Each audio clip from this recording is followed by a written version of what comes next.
생각이 터입니다. 그대는 오늘도 선택했습니다. 아침에 눈을 뜨고 누군가에게 말을 건네고 어떤 일을 하고 어디에 마음을 두었습니다. 그 모든 순간 그대는 선택하는 사람이었습니다. 그런데 묻고 싶습니다. 그 선택들을 돌아볼 때 그대는 무엇을 먼저 보십니까? 잘 되었는가? 손해는 없었는가? 사람들이 어떻게 생각할까? 우리는 선택의 순간보다 선택 이유를 더 많이 생각합니다. 옳았는지보다 잘 되었는지를, 양심보다 결과를, 의도보다 평가를 먼저 묻습니다. 이것은 자연스러운 일입니다. 인간은 결과 속에서 살아가는 존재이니까요. 그러나 동시에 이것은 위험한 일이기도 합니다. 결과만을 바라보는 순간 우리는 스스로 판단하는 힘을 잃어버리기 때문입니다. 18세기 한 철학자가 있었습니다. 그는 평생 한 도시를 벗어나지 않았고 매일 같은 시간에 산책했으며 사람들은 그의 규칙적인 일과를 보고 시계를 맞출 정도였습니다. 임마누엘 칸트 그는 묻습니다. 만약 당신의 모든 선택이 좋은 결과를 가져온다면 그것이 과연 도덕적인 것입니까? 만약 운이 좋아서 모든 일이 잘 풀린다면 당신은 여전히 옳은 사람입니까? 칸트는 결과가 아니라 선택의 순간으로 우리를 데려갑니다. 이익이 보이기 전, 칭찬이 들리기 전, 그 고요한 자리로 말입니다. 이 이야기는 성공하는 법을 알려드리려는 것이 아닙니다. 더 나은 결과를 얻는 방법도 아닙니다. 오히려 결과를 내려놓았을 때 비로소 보이는 것에 관한 이야기입니다. 그대는 지금 무엇을 보고 선택하고 계십니까? 결과입니까? 아니면 그대 자신입니까? 이제 서두르지 말고 그 질문 곁에 잠시 머물러 봅니다. 선택은 앞으로 나아가는 일이 아니라 멈추어 서서 스스로를 마주하는 일일지도 모르기 때문입니다. 제1장 우리는 왜 결과를 먼저 바라보는가? 어떤 사람이 길을 걷다가 쓰러진 노인을 발견했습니다. 그는 잠시 망설이다가 노인을 일으켜 세우고 병원까지 데려다 주었습니다. 다음 날 그 노인이 사실은 큰 기업의 회장이었다는 사실이 밝혀졌고 그 사람은 좋은 일자리를 제안받았습니다. 사람들은 말합니다. 역시 좋은 일을 하면 복이 온다. 그런데 만약 그 노인이 그냥 평범한 노인이었다면 어땠을까요? 아무런 보답도 인정도 없었다면요. 그때도 우리는 그 선택을 똑같이 좋은 일이라고 부를 수 있을까요? 칸트는 이 질문 앞에 섭니다. 그리고 조용히 말합니다. 결과가 좋았기 때문에 그 행동이 도덕적인 것은 아니다. 이것은 냉정하게 들릴 수 있습니다. 우리는 보통 결과로 모든 것을 판단하니까요. 시험에 합격했으면 공부를 잘한 것이고 사업이 성공했으면 옳은 결정을 한 것이며 관계가 잘 유지되면 올바르게 행동한 것이라고 생각합니다. 그러나 칸트는 묻습니다. 그렇다면 결과가 나쁘면 그 선택은 잘못된 것입니까? 당신이 정직하게 말했는데 상황이 나빠졌다면 정직은 잘못된 것입니까? 누군가를 도우려 했는데 오히려 일이 꼬였다면 도우려는 마음이 틀린 것입니까? 옳은 일을 했는데 운이 나빠서 모든 것을 잃었다면 그 선택을 후회해야 합니까? 우리가 결과만을 기준으로 삼을 때 우리는 사실 스스로 판단하는 것이 아닙니다. 운의 판단을 맡기는 것입니다. 상황의 기준을 넘기는 것입니다. 결과는 우리가 통제할 수 없는 수많은 요소들의 조합입니다. 타이밍, 다른 사람의 반응, 예측하지 못한 변수들. 그런데 우리는 이 통제 불가능한 것으로 자신의 선택을 평가합니다. 그리고 그 평가에 따라 다음 선택을 바꿉니다. 칸트가 보기에 이것은 도덕의 출발점이 될 수 없습니다. 왜냐하면 도덕은 내가 할 수 있는 것에 관한 것이기 때문입니다. 내가 통제할 수 있는 것, 내가 책임질 수 있는 것, 그것은 바로 선택의 순간, 내 의도와 동기입니다. 우리는 결과를 먼저 바라봅니다. 왜냐하면 그것이 편하기 때문입니다. 결과가 좋으면 스스로를 정당화할 수 있고 결과가 나쁘면 상황을 탓할 수 있습니다. 어느 쪽이든 우리는 깊은 성찰을 피할 수 있습니다. 나는 왜 그 선택을 했는가? 그 순간 나는 무엇을 보고 있었는가? 이익이 없었어도, 칭찬이 없었어도 나는 같은 선택을 했을까? 이 질문들은 불편합니다. 그러나 칸트는 말합니다. 바로 이 불편한 자리에서 진정한 도덕이 시작된다고. 결과를 먼저 보는 습관은 우리를 안전하게 만들지 모릅니다. 그러나 동시에 우리를 결과의 노예로 만듭니다. 잘 되면 옳고 잘못되면 그르다는 단순한 공식 속에서 우리는 스스로 생각하는 힘을 잃어갑니다. 칸트가 우리를 초대하는 곳은 그 공식 이전입니다. 결과가 보이기 전 그 순수한 선택의 순간입니다. 그곳에서 우리는 비로소 물을 수 있습니다. 나는 왜 이것을 선택하는가? 이것이 옳기 때문인가? 아니면 이익이 되기 때문인가? 제2장 운에 기대는 마음과 책임을 피하려는 마음. 운이 좋았어. 때를 잘 만났지. 나쁘지 않은 상황이었으니까. 우리는 자주 이렇게 말합니다. 그리고 이 말들은 겸손하게 들립니다. 마치 자신의 공을 인정하지 않는 듯한 조심스러운 태도처럼 보입니다. 그러나 칸트는 이 말들 뒤에 숨은 또 다른 의미를 봅니다. 운을 말하는 순간 우리는 책임을 나누고 있습니다. 아니, 어쩌면 피하고 있는지도 모릅니다. 어떤 학생이 시험에서 좋은 점수를 받았습니다. 그는 말합니다. 문제가 운 좋게 내가 공부한 부분에서 나왔어. 다른 학생은 낮은 점수를 받았습니다. 그는 말합니다. 운이 없었어. 내가 안 본 부분만 나왔거든. 두 사람 모두 운을 말합니다. 그런데 자세히 보면 둘 다 같은 것을 피하고 있습니다. 바로 내가 선택했다는 사실을 말입니다. 첫 번째 학생은 자신이 무엇을 공부할지 선택했고 두 번째 학생도 무엇을 공부할지 선택했습니다. 문제가 어디서 나올지는 몰랐을지 모르지만 어떻게 준비할지는 알았습니다. 그러나 둘 다 그 선택을 직접 마주하지 않습니다. 운이라는 단어로 덮어버립니다. 칸트가 보기에 이것은 단순히 겸손의 문제가 아닙니다. 이것은 자율성의 문제입니다. 자율성, 즉 스스로 법을 세우는 힘. 칸트는 이것을 도덕의 핵심으로 봅니다.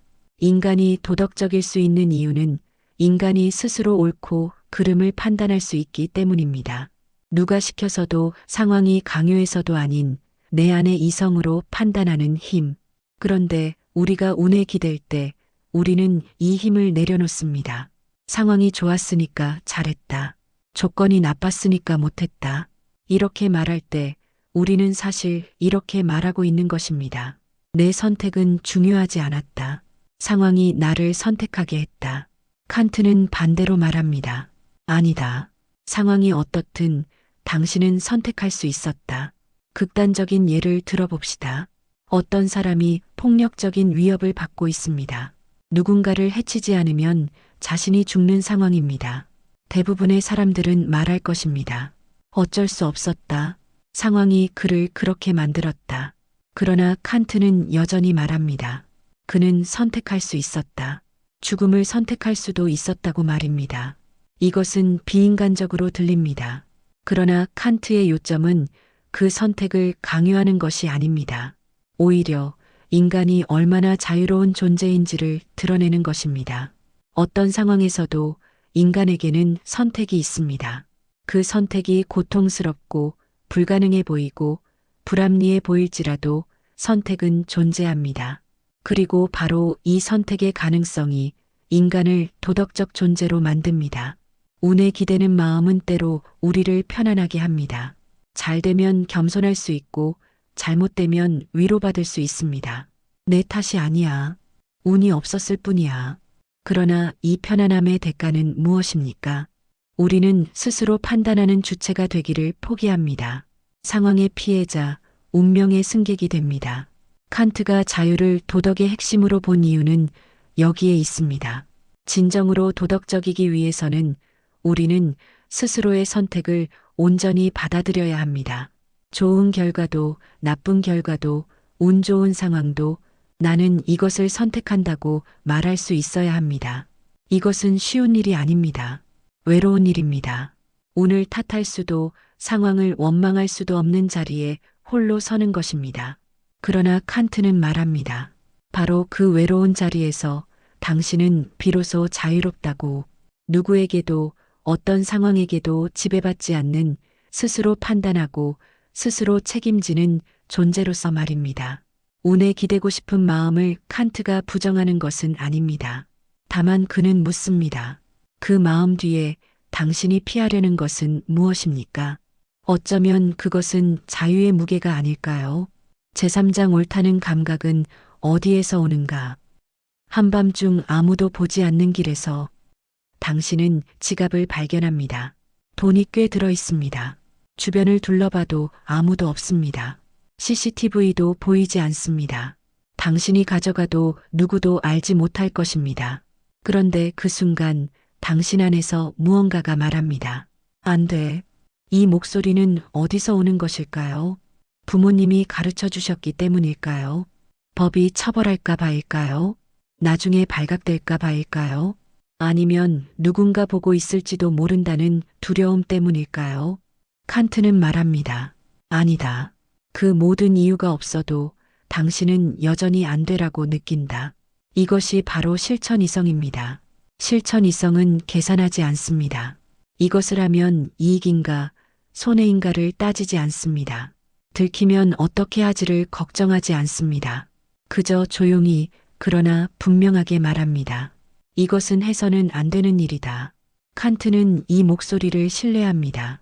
아니, 단순히 신뢰하는 것이 아니라 이것이야말로 인간을 인간답게 만드는 것이라고 말합니다.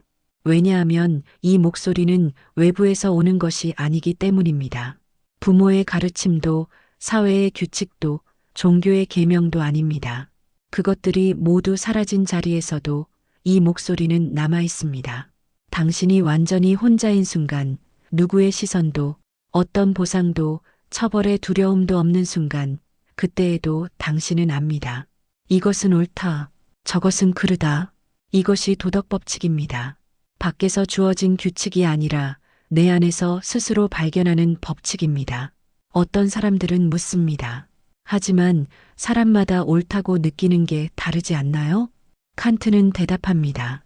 그것은 욕망과 도덕을 혼동하는 것이다. 우리가 나는 이것이 옳다고 느껴라고 말할 때 사실 우리는 두 가지 중 하나를 말하고 있습니다. 하나는 이것이 나에게 유리하다는 것이고 다른 하나는 이것이 보편적으로 옳다는 것입니다.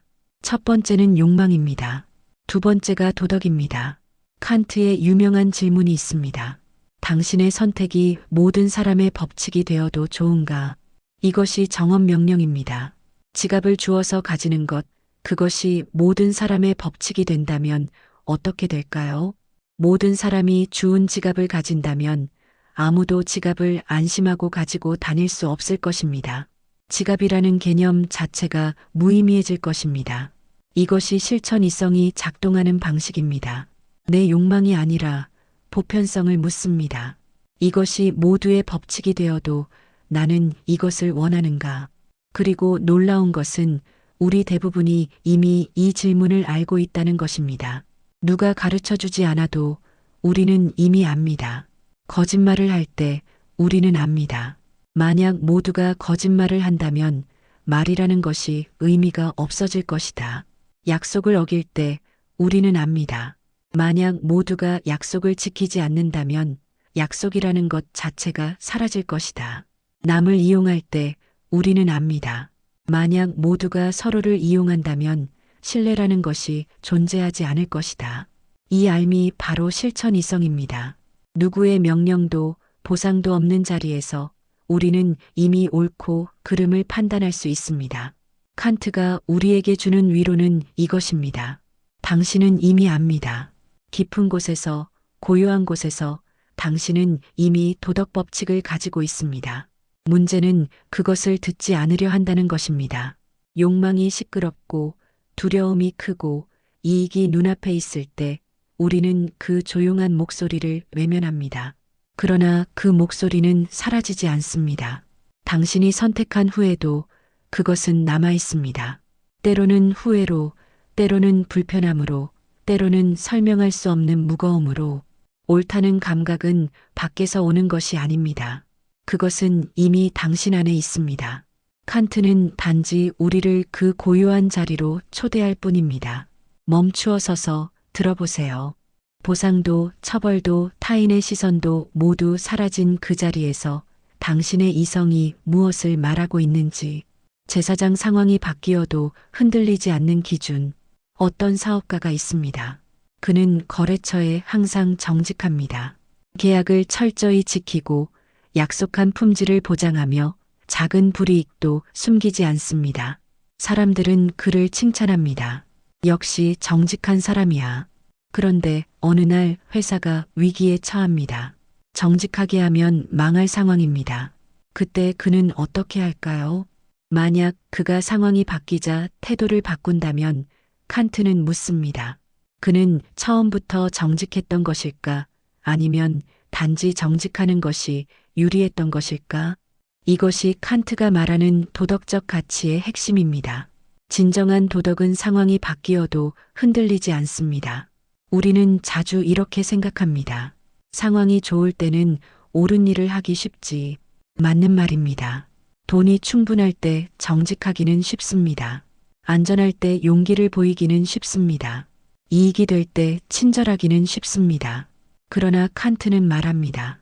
그렇다면 그것은 도덕이 아니다. 도덕은 편할 때만 작동하는 것이 아닙니다. 도덕은 특히 불편할 때, 불리할 때, 위험할 때 의미를 가집니다. 누구나 배가 부를 때는 음식을 나눌 수 있습니다. 그러나 굶주릴 때도 나눌 수 있습니까? 누구나 안전할 때는 진실을 말할 수 있습니다. 그러나 위험할 때도 말할 수 있습니까? 누구나 인정받을 때는 옳은 일을 할 수 있습니다. 그러나 비난받을 때도 할 수 있습니까? 칸트가 제시하는 기준은 보편성입니다. 어떤 상황에서도 누구에게나 언제나 적용될 수 있는가? 거짓말하지 마라. 이것은 내가 유리할 때만 적용되는 규칙이 아닙니다. 불리할 때도 위험할 때도 손해를 볼 때도 적용되어야 합니다. 약속을 지켜라. 이것은 지키기 쉬울 때만 적용되는 규칙이 아닙니다. 대가를 치러야 할 때도 적용되어야 합니다. 사람을 수단이 아닌 목적으로 대하라. 이것은 그 사람이 내게 유용할 때만 적용되는 규칙이 아닙니다. 쓸모없어 보일 때도 방해가 될 때도 이익이 안 될 때도 적용되어야 합니다. 많은 사람들이 칸트를 융통성 없다고 비판합니다. 상황에 따라 달라질 수 있지 않나요? 거짓말이 때로는 필요하지 않나요? 칸트는 대답합니다. 당신이 말하는 때로는이 무엇입니까? 그것은 내게 유리할 때를 뜻하는 것 아닙니까? 우리는 예외를 만들기를 좋아합니다. 이번에는 특별한 경우야. 이 상황은 달라. 이것은 어쩔 수 없어. 그러나 칸트는 조용히 묻습니다. 만약 모든 사람이 자신의 상황을 특별한 경우라고 부른다면 법칙이라는 것이 존재할 수 있을까요? 도둑은 생각합니다. 나는 가난해서 어쩔 수 없어. 이건 특별한 경우야. 거짓말하는 사람은 생각합니다. 이건 선의의 거짓말이야. 특별한 경우야. 약속을 어기는 사람은 생각합니다. 상황이 바뀌었어. 특별한 경우야. 모두가 자신의 상황을 특별하다고 여깁니다.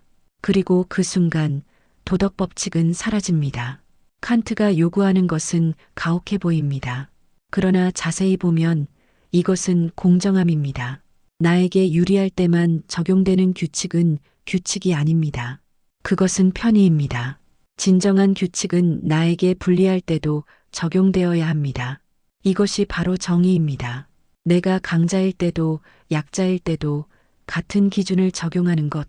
내가 이길 때도 질 때도 같은 법칙을 따르는 것.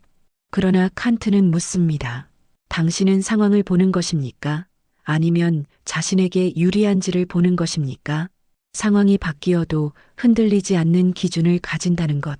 이것은 완고함이 아닙니다. 이것은 일관성입니다.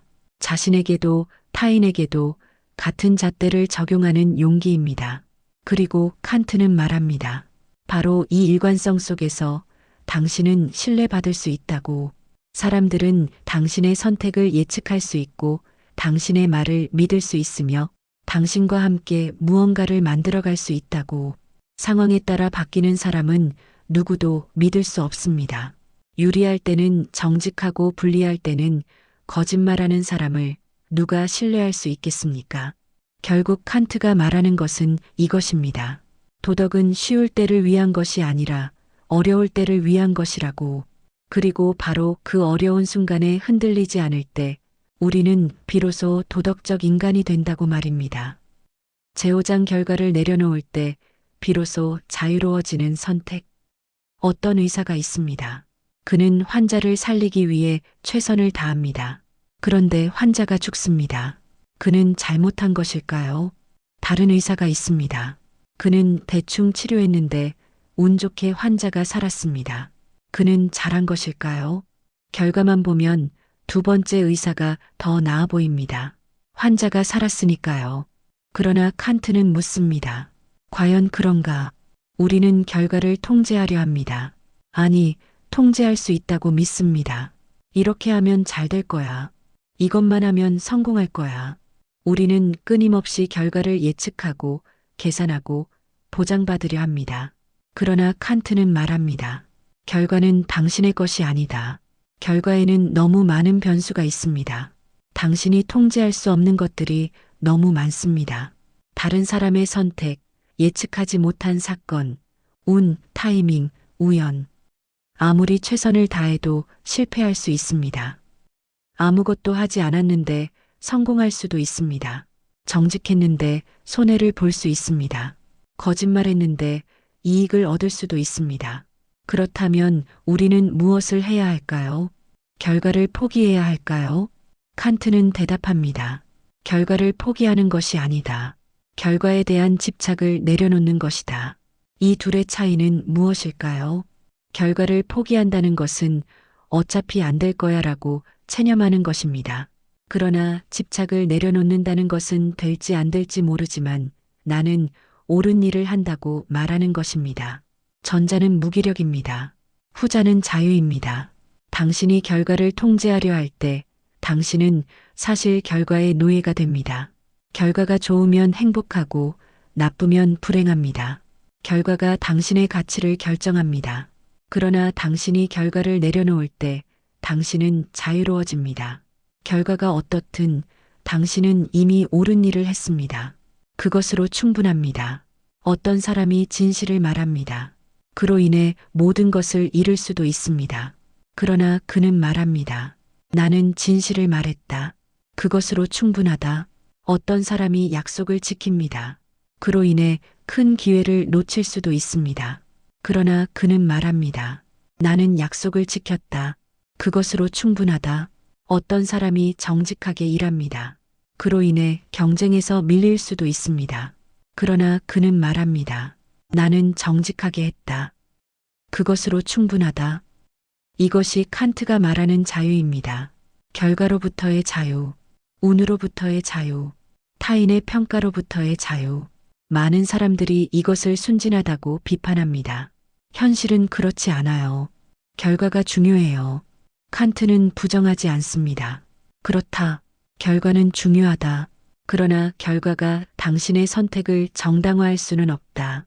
좋은 결과가 나왔다고 해서 나쁜 선택이 옳아지지 않습니다. 나쁜 결과가 나왔다고 해서 옳은 선택이 틀려지지 않습니다. 당신이 정직했는데 손해를 봤다면 그것은 정직이 잘못된 것이 아닙니다. 당신이 거짓말했는데 이익을 봤다면 그것은 거짓말이 옳아진 것이 아닙니다. 결과와 선택은 별개입니다. 칸트는 우리에게 이 둘을 분리할 것을 요구합니다. 왜냐하면 당신이 통제할 수 있는 것은 선택뿐이기 때문입니다. 결과는 통제할 수 없습니다. 그런데 통제할 수 없는 것으로 스스로를 평가한다는 것은 스스로를 운명의 손에 맡기는 것입니다. 칸트가 우리를 초대하는 곳은 그 손으로부터의 탈출입니다. 결과가 어떻든 나는 이것이 옳다고 판단한다. 그리고 나는 그 판단에 따라 행동한다. 이렇게 말할 수 있을 때 당신은 비로소 자유로운 존재입니다. 누구에게도 어떤 상황에게도 심지어 결과에게도 지배받지 않는 존재. 결과를 내려놓는다는 것은 체념이 아닙니다. 오히려 가장 능동적인 선택입니다. 나는 결과가 아니라 내 양심에 따라 산다는 선언입니다. 그리고 칸트는 조용히 말합니다. 바로 이 선언 속에서 당신은 진정으로 인간답다고. 동물은 결과에 따라 움직입니다. 그러나 인간은 원칙에 따라 움직일 수 있습니다. 결과를 내려놓을 때 당신은 비로소 자유로워집니다. 그리고 그 자유 속에서 당신은 처음으로 자기 자신과 정직하게 마주할 수 있습니다. 제6장 옳은 선택을 반복하는 사람이 되는 일. 한 번의 옳은 선택은 어렵지 않습니다. 어떤 순간 감정에 휩싸여 혹은 양심의 목소리를 들어 우리는 옳은 일을 할 수 있습니다. 그러나 칸트가 묻는 것은 이것입니다. 당신은 내일도 같은 선택을 할 수 있습니까? 도덕은 한 번의 사건이 아닙니다. 도덕은 반복입니다. 습관입니다. 품성입니다. 어떤 사람이 한 번 정직합니다. 사람들은 박수칩니다. 그러나 다음번에 그는 거짓말을 합니다. 그렇다면 그 사람은 정직한 사람일까요? 칸트는 말합니다. 아니다. 그는 한 번 정직했던 사람일 뿐이다. 정직한 사람은 한 번 정직한 사람이 아닙니다. 계속해서 반복해서 일관되게 정직한 사람입니다. 우리는 자주 이렇게 생각합니다. 이번 한 번만, 다음부터는 잘할 거야. 이건 특별한 경우야. 그러나 칸트는 묻습니다. 당신의 이번 한 번이 몇 번째입니까? 한 번의 예외는 두 번이 됩니다. 두 번은 세 번이 됩니다. 그리고 어느새 예외가 규칙이 됩니다. 나는 대체로 정직해라는 말은 나는 때때로 거짓말한다는 말과 같습니다. 칸트가 보기에 도덕적 인간이 된다는 것은 한 번의 영웅적 선택을 하는 것이 아닙니다. 그것은 매일 매 순간 같은 선택을 반복하는 것입니다. 평범한 순간에, 아무도 보지 않는 순간에, 이익이 보이지 않는 순간에도 당신은 옳은 것을 선택합니다. 한 번만이 아니라 계속해서. 이것이 바로 품성입니다. 운은 우연입니다. 한 번 운이 좋을 수 있습니다. 두 번 좋을 수도 있습니다. 그러나 계속해서 운이 좋을 수는 없습니다. 운은 축적되지 않습니다. 그러나 선택은 다릅니다. 선택은 축적됩니다. 한 번의 옳은 선택 위에 또 한 번의 옳은 선택이 쌓입니다. 그렇게 쌓인 선택들이 당신이라는 사람을 만듭니다. 어떤 사람이 10년 동안 정직하게 살았습니다. 그리고 어느 날 큰 유혹이 찾아옵니다. 거짓말하면 큰 이익을 얻을 수 있는 순간입니다. 그 순간 그 사람에게는 10년의 정직함이 있습니다. 그것은 단순히 기록이 아닙니다. 그것은 삶에 대한 근육입니다. 반복해서 단련된 도덕적 근육입니다. 그는 거짓말을 하지 않습니다. 왜냐하면 그는 이미 정직한 사람이기 때문입니다. 선택의 문제가 아니라 정체성의 문제입니다. 반대로 어떤 사람이 10년 동안 편의에 따라 살았습니다. 이익이 되면 정직하고 불리하면 거짓말했습니다. 그 사람에게는 어떤 근육도 없습니다. 그는 매 순간 새로 선택해야 합니다. 그리고 매번 힘들어합니다. 왜냐하면 그에게는 축적된 것이 없기 때문입니다. 칸트는 이것을 덕이라고 부릅니다. 덕은 하늘에서 주어지는 것이 아닙니다. 반복을 통해 만들어지는 것입니다. 정직의 덕은 정직한 선택을 반복함으로써 만들어집니다. 용기의 덕은 용기 있는 선택을 반복함으로써 만들어집니다. 친절의 덕은 친절한 선택을 반복함으로써 만들어집니다. 그리고 이렇게 만들어진 덕은 당신을 지켜줍니다. 유혹의 순간에, 두려움의 순간에 당신이 흔들리지 않도록. 많은 사람들이 묻습니다. 그렇게 계속 옳은 선택을 하는 게 가능한가요? 너무 힘들지 않나요? 칸트는 대답합니다. 처음에는 힘들다. 그러나 반복할수록 쉬워진다. 거짓말을 습관처럼 하던 사람에게 처음 정직하게 사는 것은 고통입니다. 모든 것이 불편하고 손해만 보는 것 같고 바보 같아 보입니다. 그러나 계속하면 어느 순간 정직함이 자연스러워집니다. 거짓말을 하는 것이 오히려 이상하게 느껴집니다. 왜냐하면 당신은 이미 정직한 사람이 되었기 때문입니다. 이것이 바로 칸트가 말하는 도덕적 진보입니다. 한 번의 위대한 도약이 아니라 작은 선택들의 지속적인 축적입니다. 오늘 당신이 하는 작은 선택이 내일의 당신을 만듭니다. 내일의 선택이 모레의 당신을 만듭니다. 그렇게 1년, 10년이 지나면 당신은 완전히 다른 사람이 됩니다. 운에 기대지 않고, 결과를 바라지 않고, 상황에 흔들리지 않고, 매일 같은 원칙에 따라 사는 사람. 그 사람이 바로 도덕적 인간입니다. 칸트는 우리에게 완벽함을 요구하지 않습니다. 그는 다만 방향을 요구합니다. 당신은 어느 쪽으로 걷고 있습니까? 결과를 향해 걷고 있습니까? 아니면 원칙을 향해 걷고 있습니까? 그리고 그는 조용히 말합니다. 한 걸음 한 걸음 원칙을 향해 걷는 사람만이 결국에는 자기 자신을 신뢰할 수 있는 사람이 된다고. 당신이 오늘 하는 선택은 작아 보일 수 있습니다. 그러나 그것이 쌓이면 그것이 바로 당신입니다. 운은 당신을 만들지 못합니다. 오직 선택만이 당신을 만듭니다. 그러니 오늘 작은 선택 앞에서 칸트의 질문을 기억하십시오. 이것이 모두의 법칙이 되어도 나는 이것을 원하는가? 결과가 어떻든 나는 이것이 옳다고 말할 수 있는가? 그리고 그 질문에 솔직하게 답하십시오. 한 번만이 아니라 계속해서. 그것이 바로 옳은 선택을 반복하는 사람이 되는 길입니다. 이제 이야기를 마무리할 시간입니다. 우리는 함께 6개의 문을 지나왔습니다. 결과를 먼저 보는 습관 앞에 섰고 운에 기대려는 마음을 들여다봤으며 내면의 고요한 목소리를 들었습니다. 상황이 바뀌어도 흔들리지 않는 기준을 만났고 결과를 내려놓을 때 찾아오는 자유를 느꼈으며 작은 선택들이 쌓여 한 사람을 만드는 과정을 보았습니다. 칸트는 우리에게 거창한 것을 요구하지 않았습니다. 영웅이 되라고도 성인이 되라고도 하지 않았습니다. 그는 다만 이렇게 물었을 뿐입니다. 당신은 왜 그 선택을 합니까? 이익이 보여서입니까? 손해가 두려워서입니까? 누군가 보고 있어서입니까? 아니면 그것이 옳기 때문입니까? 이 질문 앞에서 우리는 모두 조용해집니다. 왜냐하면 우리는 이미 알고 있기 때문입니다. 깊은 곳에서 우리는 이미 압니다. 그대가 오늘 만난 작은 선택들을 떠올려 보십시오. 아무도 보지 않는 순간에 당신이 한 선택, 이익이 보이지 않았지만, 결과를 알 수 없었지만, 선택한 그 순간들이 바로 당신입니다. 운은 당신을 만들지 못합니다. 상황도 결과도 타인의 평가도 당신을 만들지 못합니다. 오직 당신의 선택만이 당신을 만듭니다. 칸트가 우리를 초대했던 곳, 그곳은 멀리 있지 않습니다. 그것은 바로 지금 이 순간입니다. 다음 선택 앞에 선 이 자리입니다. 결과를 내려놓으십시오. 운을 기대하지 마십시오. 상황을 핑계 삼지 마십시오. 그저 고요히 물으십시오. 이것이 옳은가? 그리고 그 질문에 솔직하게 답하십시오. 한 번만이 아니라 내일도 모레도 계속해서. 당신은 결과를 통제할 수 없습니다. 그러나 당신은 선택할 수 있습니다. 그리고 바로 그 선택 속에서 당신은 자유롭습니다.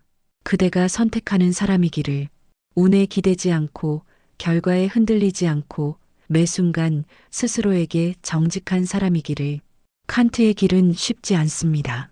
그러나 그 길 위에 선 사람만이 진정으로 자기 자신을 신뢰할 수 있습니다.